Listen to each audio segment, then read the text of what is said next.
আল্লাহ রাসূল সাল্লাল্লাহু আলাইহি ওয়াসাল্লাম বলেন, ক্বালা নবী সাল্লাল্লাহু আলাইহি ওয়াসাল্লাম, আল কুরআনু হুজ্জাতুল লাকা ওয়া আলাইক।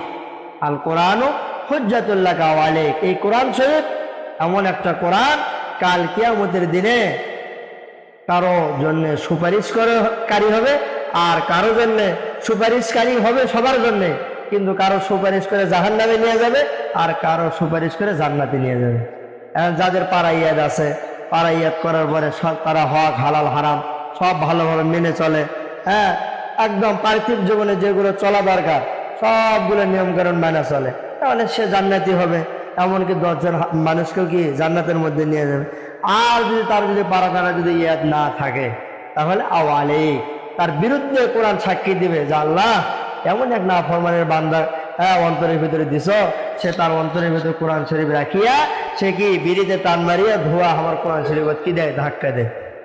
এ সাজেক সুন্দর করে তেলাওয়াত করে কি পড়াতে ধাক্কা না দিয়ে কি ধোয়া দিয়া কোরআনকে ধাক্কা দেয়, অন্তরের ভিতরে কোরআনকে। তাহলে সেই বান্দাদের ব্যাপারে কি কোরআন কাল কিয়ামতের দিনে, তাহলে আমি মুরসালিন 1000 বার সুপারিশ করে যে আল্লাহ আমার এই ছাত্রটাকে জান্নাতে দাও, কোনো লাভ হবে না, কারণ আমার থেকে কোরআনের পাওয়ারটা বেশি। এই জন্য যারা কোরআন পড়ি, যারা কোরআন বুঝি, কোরআনের সম্মান নিজের অন্তরের মধ্যে আগে সৃষ্টি করতে হবে। তাছাড়া সম্ভব না, নিজে কোনোভাবে আমল করা সম্ভব না যতক্ষণ পর্যন্ত যেই জিনিসটাকে তুমি মনোযোগ দিয়ে শিখবা পড়বা, সেটা সম্মান আদব আখলাক তোমার ভিতরে থাকতে হবে। একদিন বলছিলাম তো, ওই যে 4টা বিষয়ের কথা বলছিলাম, এই যে গত জুমায় মসজিদে আলোচনা করলাম যে আল্লাহ রসুলের বিধানের উপরে চলার জন্য 2টা জিনিস প্রয়োজন। একটা হলো আল্লাহ পাকের ভালোবাসা, আর একটা আল্লাহ পাকের ভয়। আল্লাহ পাকের ভালোবাসা, আল্লাহ পাকের ভয়। ভালোবাসার জন্য 5টা কারণ বলছে, যে এই কারণ হলে আল্লাহ পাকের ভালোবাসা মনের ভিতরে পয়দা হবে। আর ভয়, 4টা জিনিসের কথা মনে রাখলে আল্লাহ পাকের ভয় অন্তরের মধ্যে পয়দা হবে। তাহলে তোমাদের ভালোবাসা মহব্বত অনেকের মনের ভিতরে আছে, কিন্তু সকলের অন্তরে ওস্তাদের ভয় না, আল্লাহর ভয় পয়দা করতে হবে।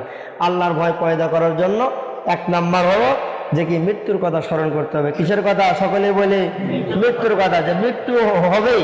কুল্লু নাফসিন যায়কাতুল মাউত সুম্মা ইলাইনা তুরজাউন। মৃত্যু হবে, মৃত্যুর কথা স্মরণ রাখতে হবে, যে কেরা আমার দাদি মারা গেছে, নানা মারা গেছে, অমুক মারা গেছে, সমুক মারা গেছে, তাহলে আমাকে তো মরা লাগবে।